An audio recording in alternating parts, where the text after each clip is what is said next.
So hello people, welcome back to the channel. आज की इस वीडियो में हम बात करने वाले हैं कि आखिरकार भाई मैंने यामाहा FZS वर्जन 4 ही क्यों ली।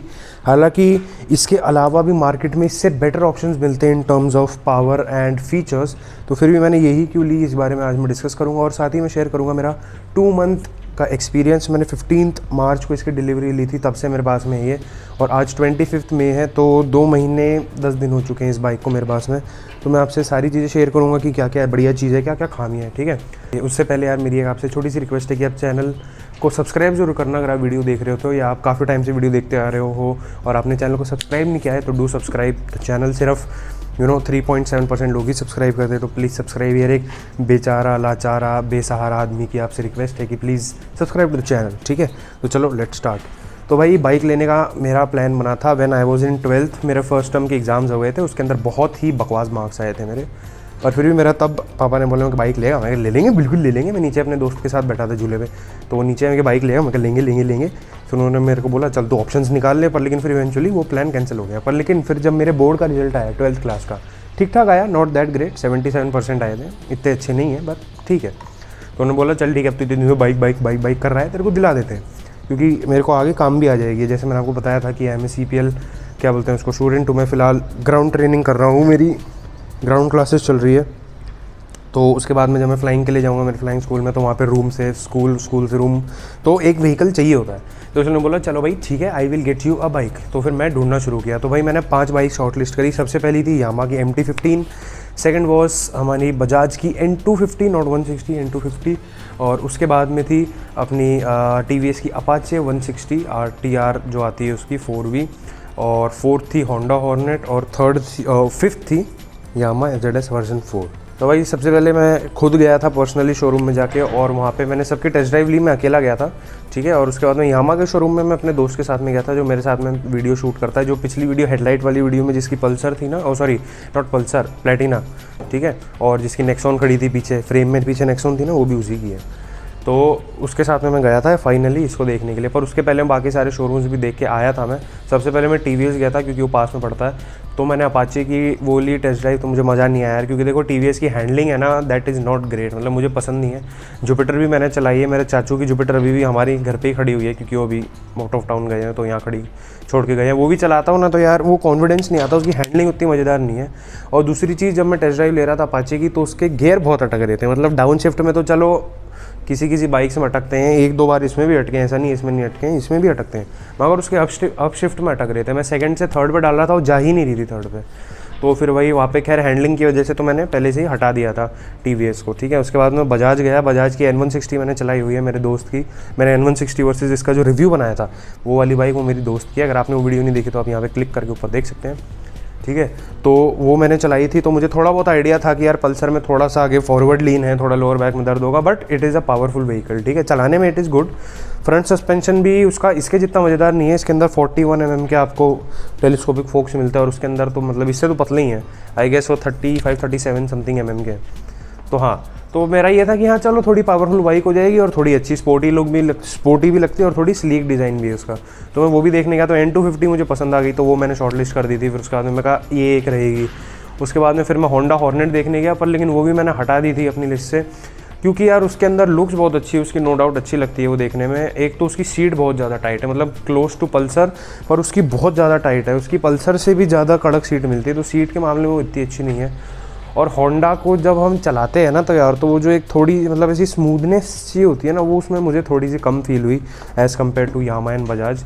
इसलिए मैं होंडा की बाइक से ना थोड़ा सा अवॉइड करता हूँ। हालांकि होंडा सबसे बड़ी कंपनी है दुनिया की बाइक में, बट मुझे पर्सनली चलाने में वो मज़ा नहीं आता। उसके अंदर जो एक आता है ना यार बाइक को चलाने वाला एक फ़ील आती है, वो नहीं आती।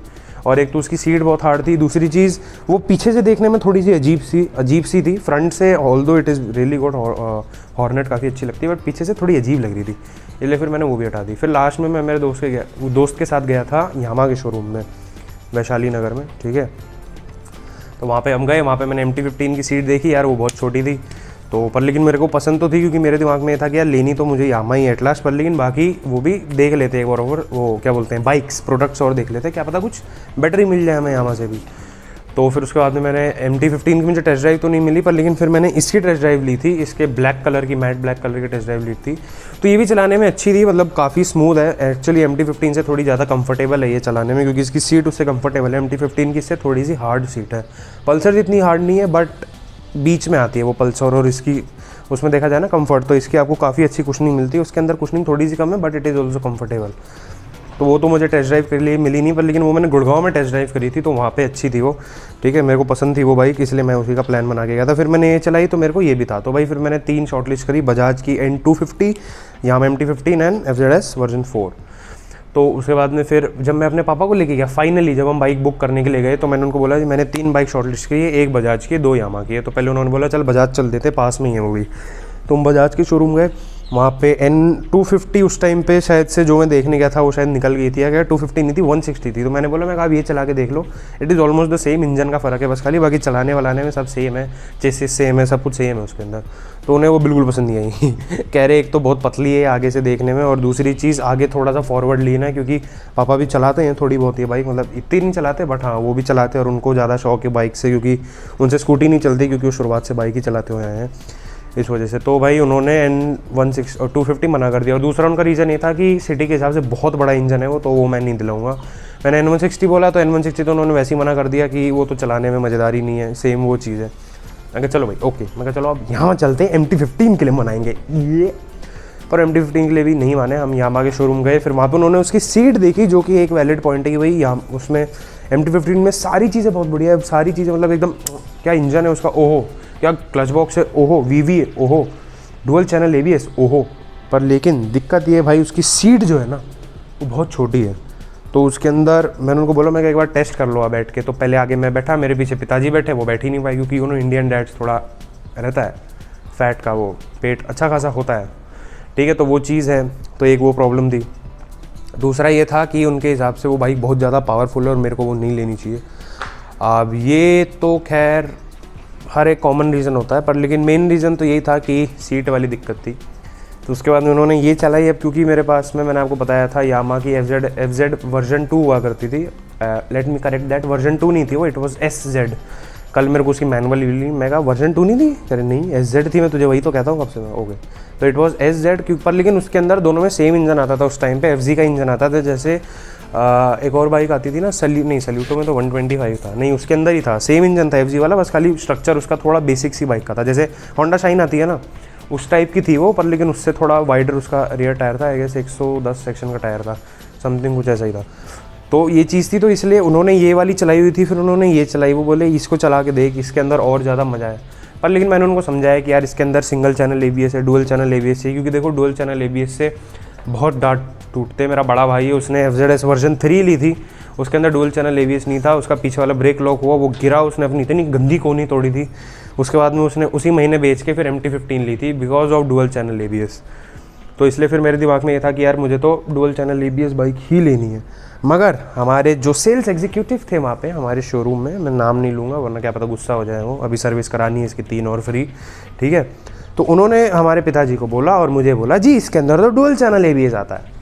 तो ये एक रीज़न था जिसकी वजह से मैं मान गया कि चलो भाई FZS वर्जन 4 ले लेते हैं, क्योंकि मेन था मुझे डुअल चैनल ABS आ जाए। ट्रैक्शन कंट्रोल तो वैसे भी यूजलेस है इस बाइक में, MT में चलो समझ आता है, पर इसमें तो इट इज़ टोटली यूजलेस, कोई लॉजिक ही नहीं है क्या बोलते हैं उसको, ट्रैक्शन कंट्रोल का। यामा ट्रैक्शन कंट्रोल की बजाय इसके अंदर डुअल चैनल ABS दे दे ज़्यादा बेटर है।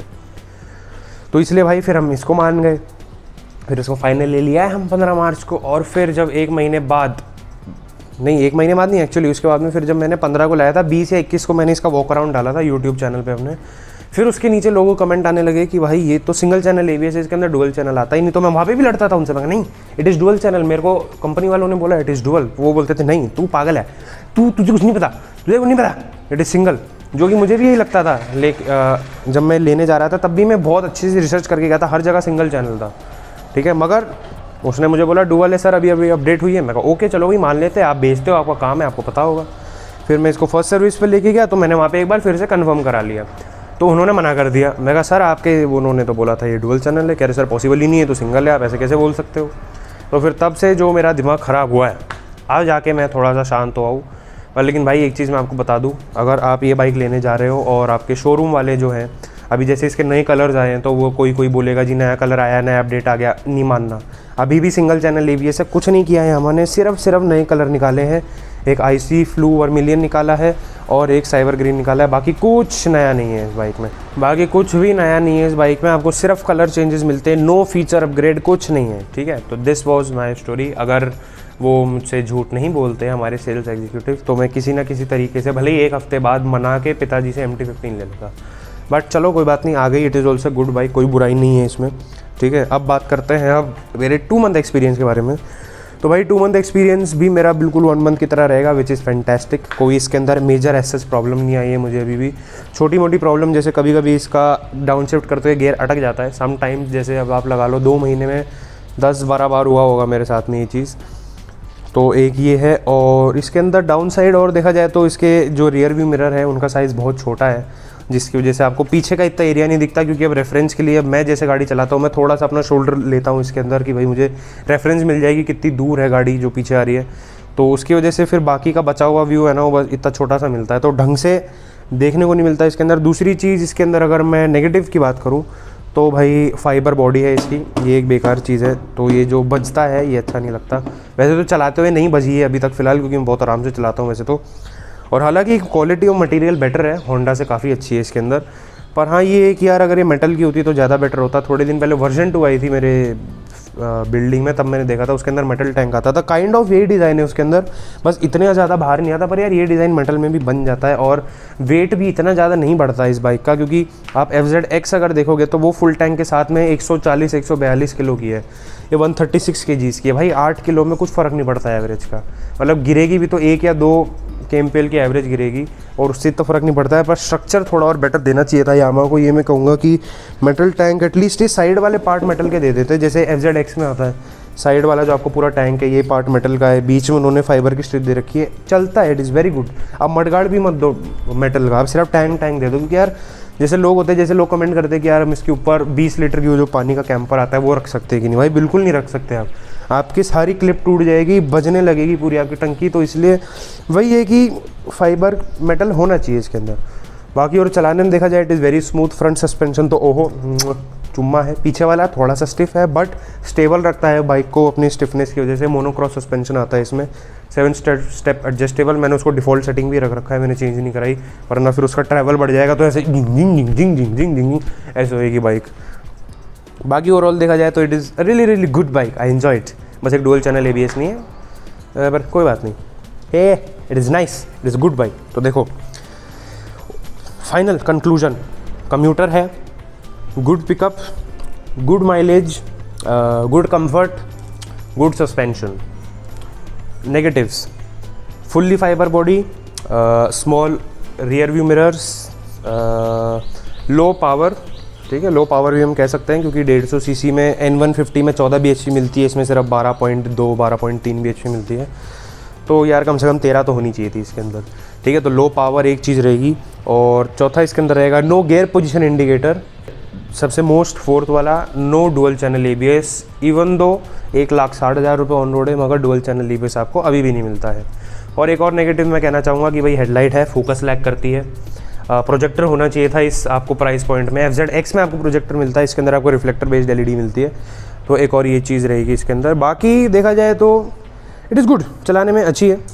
सो येस, 10 में से अगर इसको पॉइंट्स दिए जाए तो इट वुड बी 7 नॉट 8 इसलिए नहीं है तो ABS नहीं है, 9 इसलिए नहीं क्योंकि फुल्ली फाइबर टैंक, और 10 इसलिए नहीं क्योंकि ORVM छोटे हैं, आपको प्रोजेक्टर हेडलाइट नहीं मिलती और आपको गियर पोजीशन इंडिकेटर नहीं मिलता।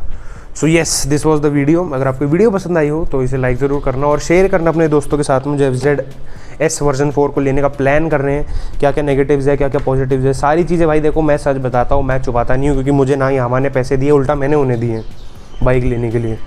डिस्काउंट भी नहीं मिला मुझे कुछ इतना खास, और झूठ और बोला गया कि सिंगल डुअल चैनल ABS है इसके अंदर। So I have no profit, so I share true information. तो इसलिए subscribe and share with your friend who thinking of buying Yamaha FZS version 4 and subscribe to the channel please. Only 3.7% people who are watching are subscribing, इसलिए please आप subscribe कीजिए। एक बेचारा लाचारा बेसहारा आदमी की आपसे रिक्वेस्ट है, प्लीज़ सब्सक्राइब। तो आज की वीडियो के लिए इतना ही। थैंक यू वॉचिंग एंड जय महाकाल एवरीबॉडी।